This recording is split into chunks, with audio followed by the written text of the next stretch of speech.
12월 25일 오늘의 말씀은 베드로후서 3장 1절에서 7절입니다. 사랑하는 자들아, 내가 이제 이 둘째 편지를 너희에게 쓰노니 이 두 편지로 너희의 진실한 마음을 일깨워 생각나게 하여 곧 거룩한 선지자들이 예언한 말씀과 주 되신 구주께서 너희의 사도들로 말미암아 명하신 것을 기억하게 하려 하노라. 먼저 이것을 알지니 말세에 조롱하는 자들이 와서 자기의 정욕을 따라 행하며 조롱하여 이르되 주께서 강림하신다는 약속이 어디 있느냐? 조상들이 잔 후로부터 만물이 처음 창조될 때와 같이 그냥 있다 하니 이는 하늘이 옛적부터 있는 것과 땅이 물에서 나와 물로 성립된 것도 하나님의 말씀으로 된 것을 그들이 일부러 잊으려 함이로다. 이로 말미암아 그때에 세상은 물이 넘침으로 멸망하였으되 이제 하늘과 땅은 그 동일한 말씀으로 불사르기 위하여 보호하신 바 되어 경건하지 아니한 사람들의 심판과 멸망의 날까지 보존하여 두신 것이니라. 종말의 빛 아래서 살아감으로써 매일 하루하루를 정말 의미 있고 복되게 살아가시기를 축복합니다. 오늘 베드로후서 3장 전반부에서 다루는 내용이 그런 것입니다. 예수님의 제자로서 오늘을 우리가 긴장감 있게 그리고 준비하는 삶을 살아갈 수 있는 이유는 오늘 밤이라도 끝날지 모르는 내 삶의 종말 때문입니다. 우리가 죽어서 주님께로 가도 종말이고 주님이 우리에게로 오셔도 종말입니다. 그것을 우리는 재림이라고 부릅니다. 그 종말이 임종이 되었던 재림이 되었던 그 종말을 의식하고 살아가는 사람만이 오늘을 복되고 풍성하고 알차게 의미 있게 살아갈 수가 있는 것입니다.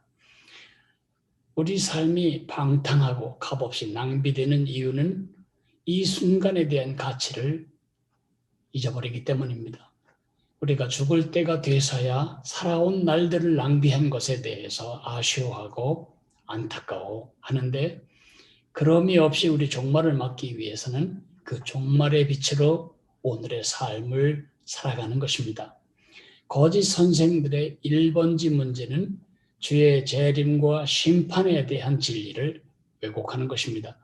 왜 이 이단들은 이렇게 끊임없이 종말과 재림에 대한 문제를 가지고 비틀어댈까요? 그것은 그들이 그 종말을 막고 싶지 않기 때문입니다.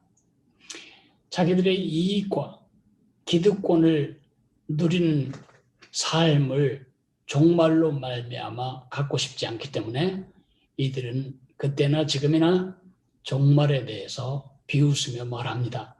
그리스도가 다시 오신다는 약속이 어디 갔느냐? 조상들이 잠든 이래로 만물은 창조 때부터 그러하였듯이 그냥 그대로다. 이 잘못된 종말에 대한 인식 때문에 사람들의 오늘의 삶이 잘못되고 있습니다. 현대인들은 어느 때보다도 세상이 영원할 것처럼 여기고 그 안에서 자기 욕망을 채우기 위해 바삐 움직이며 종말이 온다, 세상의 끝이 온다, 예수님이 재림한다 이러한 진리에 대해서 비웃습니다. 자기의 정욕을 따라 행하여 그렇게 오늘 본문은 말하고 있습니다. 그들이 방탕하고 부도덕한 삶을 추구하는 그 밑부린 내게는 종말도 없고 재림도 없고 심판도 없다는 잘못된 믿음 때문입니다.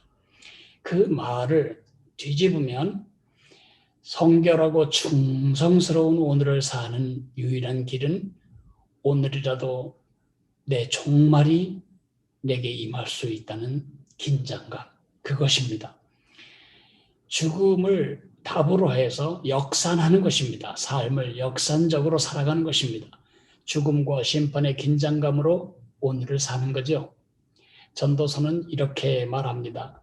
지혜자의 마음은 초상집에 있으되 우매한 자의 마음은 혼인집에 있느니라. 언제 어디선가 덴마크의 유명한 철학자 키에르케고르의 재미있는 이야기를 읽은 적이 있습니다. 한 극장에서 쇼가 진행되고 있었습니다. 점입가경. 쇼가 진행되면 진행될수록 점점 더 관중들은 그 재미에 빠져들었습니다. 그런데 대반전이 일어난 것입니다. 상상도 기대도 못했던 대반전이 일어난 것입니다. 이 극장의 매니저가 헐레벌떡 뛰어나와서 상기된 얼굴로 회중들을 향해 소리치는 것입니다. 불이 났습니다. 빨리 일어나서 질서 있게 이 공간을 빠져나가십시오. 그러자 모든 회중들, 지금까지의 즐거움에 취해 있던 회중들이 다 일어나서 객석에서 우레 같은 박수로 이 매니저의 특별한 유머 감각에 대해서 박수를 쳤습니다. 당황한 이 매니저는 사지를 흔들며 발을 구르며 소리를 치며 온몸으로 불이 난 상황을 경고했습니다. 그러자 이번엔 더 큰 우레 같은 박수로 이렇게 재미있는 반전은 처음 본다고 관객들이 환호를 보냈습니다. 그러나 그들이 빠져나가기도 전에 독가스가 들어와서 이들은 큰 손상을 얻게 되었다는 비유입니다. 이 철학자는 그 비유를 통해서 우리 시대의 현대인들이 그런 식으로 살아간다는 것입니다. 종말이 없는 것처럼, 나는 언제까지나 살 수 있는 것처럼, 종말에 대해서 경고하거나 죽음에 대해서 말하면 비웃는, 조롱하는 이런 태도로 살아감으로써 오늘의 삶을 낭비하는 것에 대해서 경책하고 있는 것입니다. 3장 4절에 보면 이렇게 말씀합니다. 그리스도가 다시 오신다는 약속은 어디 갔냐? 조상들이 잠든 이리로 만물은 창조 때부터 그러하였듯이 그냥 그대로다. 베드로는 말합니다. 속지 마라. 노아 홍수를 왜 잊어버렸냐? 온 세상의 노아의 8 식구 이외에는 코로 숨쉬는 모든 것들이 다 멸망당한 그 심판을, 그 종말을 왜 부정하냐? 손으로 해 가리듯이, 하늘 가리듯이 분명하게 예고된 종말의 경고를 멸시하지 말라고 말하고 있는 것입니다. 하늘과 땅은 그 동일한 말씀으로 불사르기 위하여 보호하신 바 되어 경건하지 아니한 사람들의 심판에 멸망의 날까지 보존하여 두신 것이라고 베드로는 말하고 있습니다. 하나님이 기다리시는 이유, 참으시는 이유는 그것은 우리가 멸망하지 않도록 기다려주시는 것일 뿐입니다. 우리 생명에는 유효기간이 있습니다. 세상의 역사에도 유효기간이 있습니다. 우리가 죽을 때 그 유효기간이 끝납니다. 예수님이 다시 오실 때 역사의 유효기간도 끝나는 것입니다.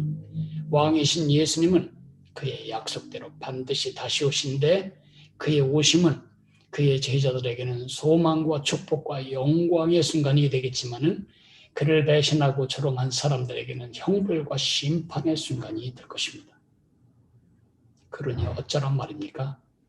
속지 말고 영원히 살 것처럼 하루살이처럼 살지 말고 오늘 밤이 내 종말이 되고 주님 앞에 서야 하고 내게 맡겨진 모든 것에 대해서, 내게 베푸신 모든 것에 대해서 하나님 앞에 보고해야 하고 계산해야 한다는 사실을 잊지 말고 충성스러운 하루를 살아가라는 것입니다.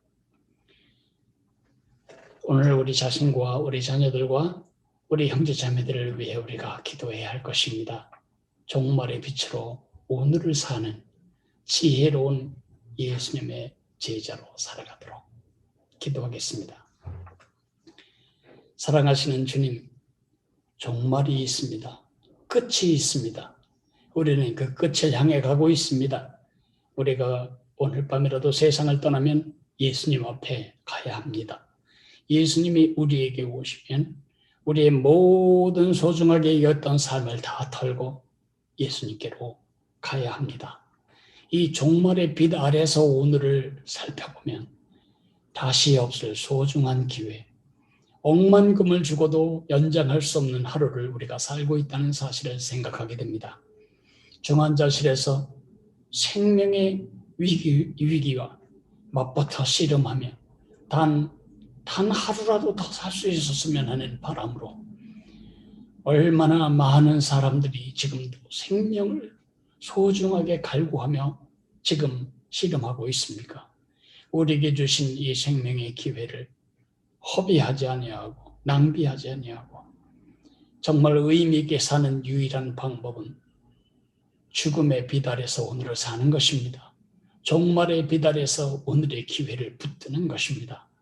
사랑하시는 주님, 죽음의 순간에 아쉬워하며 안타까워하며 이런 날이 이렇게 속히 올 것인 줄 알았더라면 내가 그렇게 살지 않았을 거라고 후회하며 죽지 않도록 하나님은 살아있는 이 날을 내 나의 종말의 빛에 비추어 살아가는 지혜로운 예수님의 제자들이 되도록 은혜를 주시기를 간절히 빌고 원합니다. 예수님 이름으로 감사하며 기도했습니다. 아멘.